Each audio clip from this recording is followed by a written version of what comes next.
Hi, everybody. Welcome to the Patty Brennan Show. Whether you have $20 or $20 million, this show is for those of you who want to protect, grow, and use your assets to live your very best lives. Today is an interesting topic, if for no other reason than I have a little bit of experience with, and that is, as a mother of four, I kind of understand what you might be thinking as your children become independent. What are the things that you need and you might want to consider as you go through this next season of life? So first of all, let's talk about the kids going to college. Are they going to college out of state? Okay, what are the implications of that?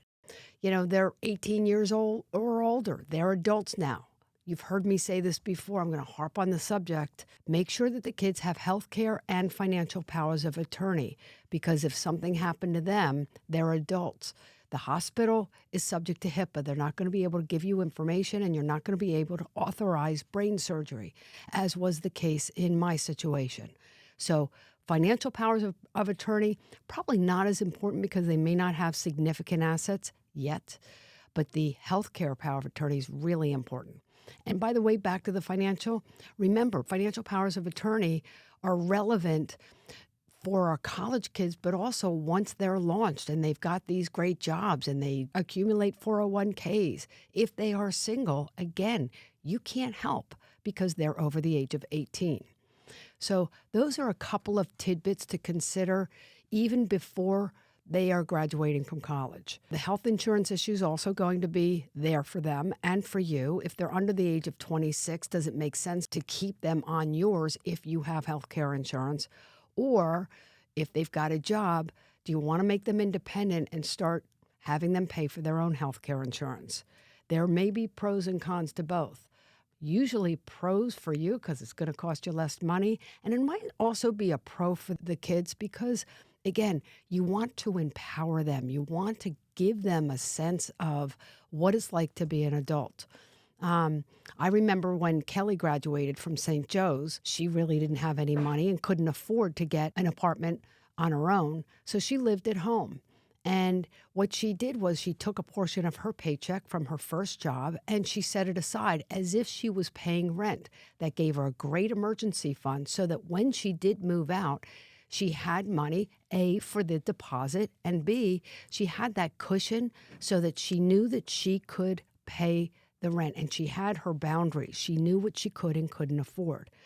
So that would be an important consideration. Also, as the kids leave the house, what does that do in terms of your decision making? Does it make sense for you to consider downsizing? Well, depending on where you live in this country, downsizing is often not really a viable option because the house that you would move into may be smaller, but it costs just as much or more, especially with the rise in interest rates and mortgage rates.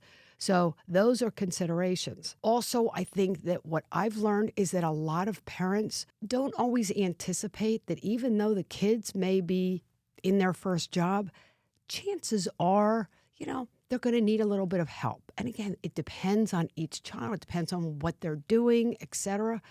And a lot of times we will have our meetings and they'll say, we want to help our son with a car, or we want to help them with their rent, things of that nature. And it wasn't something that they had anticipated. I'll tell you that we had already run those numbers because, again, we kind of know that could be a possibility. So we just automatically create that scenario. And so when they come in with those issues, we're like, yeah, we were thinking about the same thing. So let me show you the implication of that. And it could be short term. We'll show it for 3 years and we'll show it for a longer period of time, just so that they know that we were thinking about where they were headed, anticipating it, and already had a solution. So anticipating those one-shot deals, the car, the wedding, the down payment on the home, and keep in mind the gift tax rules, because the gift tax rules, you're limited to $17,000 per person per year. So, for example, Ed and I can each give $17,000 or $34,000 from a joint account to Kelly in this example, and we don't have to file a gift tax return. Anything over and above that, we do. Now, again, to refresh your memory, if we wanted to pay Kelly's medical bills, as long as we make the check directly to the facility or to her doctor, that's not included in that $34,000. That's not considered a gift. If Kelly wanted to go to grad school, as long as we make the tuition payments directly to the school, not considered a gift in terms of the gift tax limitations. So those are some angles that you might want to keep in mind. Another angle and another idea might be for those of you who own a business.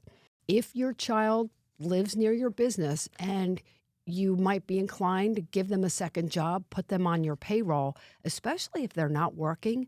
This is kind of an interesting angle, especially, during the summers. My kids would work at Key Financial, and it was a win-win situation because A, we needed the help. B, I really wanted them to understand what it was like to run a business, but also to be on the bottom floor. The side benefit, FYI, was that in 2023, up to $13,850 is paid to them tax-free. So it's an income shifting, really kind of neat idea, because if I retain that money, call it $14,000, I'm paying taxes at my tax bracket. If through the business, my kids are contributing, again, to empower them and for them to learn, so it's got to be legit. But, they file their own tax returns and they're not paying taxes on it. That's pretty sweet. So it's a way to give them a feel for what it's like in the real world, to use an old term. And it's a great tax planning technique as well. What we did was a portion of that money automatically went into a Roth IRA. And so the kids would put money into Roth IRAs. It also got them into the habit of saving money too. Speaking of which, for those of you who may have been putting money away into your children's names in these Uniform Gift to Minors Act accounts or, transfer accounts, keep in mind when they become adults, that's their money. So that account has to be changed and put into their name alone. Again, not a bad idea. It's just you want to consider the implications of a child at a relatively young age getting a big lump sum amount of money. Another thing to think about as it relates to your taxes is whether or not you keep the kids as dependents. So what does that really mean? Because we don't get a dependent deduction anymore under the new tax law, but you can still claim the kids. Children who are 19 years or younger can be considered a dependent, and anyone who stays in school 24 years older and younger can also be claimed as a dependent. So you might say, well, Patty, what's the big deal? If I can't get a deduction, why do I care? Here's why you care. You may not get a deduction, but you might get tax credits. Tax credits, guys, are the best because it's not a deduction off your income. It's a deduction dollar for dollar against the tax that you owe. So the two that might apply in this situation would be the American Opportunity Tax Credit and the Lifetime Learning Tax Credit. I'm not going to get into the weeds today. Just make a note of it, look it up, see whether or not you would be eligible for those credits. Because if you don't take them, or if your CPA isn't taking them, Uncle Sam is not knocking on your door and saying, hey, by the way, here's $2,800. You paid too much in tax. This is why this stuff is important. Another consideration is, are they on your car insurance? Because once they become independent, you might want them to get a different policy, their own policy. Yes, it might be more, but I would ask the question, do you want to be liable for their mistakes? Because, that's a big deal. I often tell parents of teenagers, when they're 16 years old, 17 years old, if they are driving and texting and they get in a car accident and kill a family, who do you think is going to get sued? The 17-year-old? Nope. Mom and dad. And guess what? They're going to lose. So make sure that you are protecting yourselves and your assets. Make sure that you've got the right property and casualty insurance and a good umbrella. Now, an umbrella liability policy covers your home and your cars, and you don't have to worry about like your IRAs and your 401k because those retirement accounts are not attachable. So if you don't want to get the insurance, just put as much money as you can in those vaults, because that's what they are. They are vaults, and nobody can open them except you. That's really important, especially because sometimes we get sued for things that we didn't do, but our kids might do, and that's important to consider.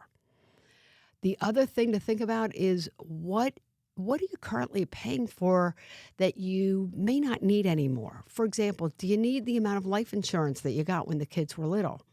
A lot of people want to make sure that the kids are able to get to school and et cetera. But, especially people who are retired, if you're retired, then it's because you didn't need that salary anymore. So if you didn't need the salary anymore, do you need to be protecting it? And do you need to be paying those premiums? Chances are the answer might be no. Now, you still might want to keep it for other reasons. It's one of the greatest things that a child can inherit, especially if it's owned by a trust, because life insurance owned by a trust is triple tax-free. There's no income taxes due, there's no estate tax due, and there's no inheritance tax due. That's a lot of leverage. That's a lot of money that's being saved through the insurance. So again, this isn't about insurance. It's just about understanding what's important to you and what you want to have happen for your family. Speaking of which, as we think about the insurance issues, et cetera, as the kids, get older, it might be a good idea to sit down with an estate planning attorney and think about including them in important roles. Sure, you don't want a 16-year-old to be the executor or a trustee, but maybe a 26-year-old would be a good choice for your family. So revisit those estate planning documents in terms of the roles that are required, and also, what's happening in their lives. Do you want them to get their inheritance up front and all at once? Do you want to get them to get it over time?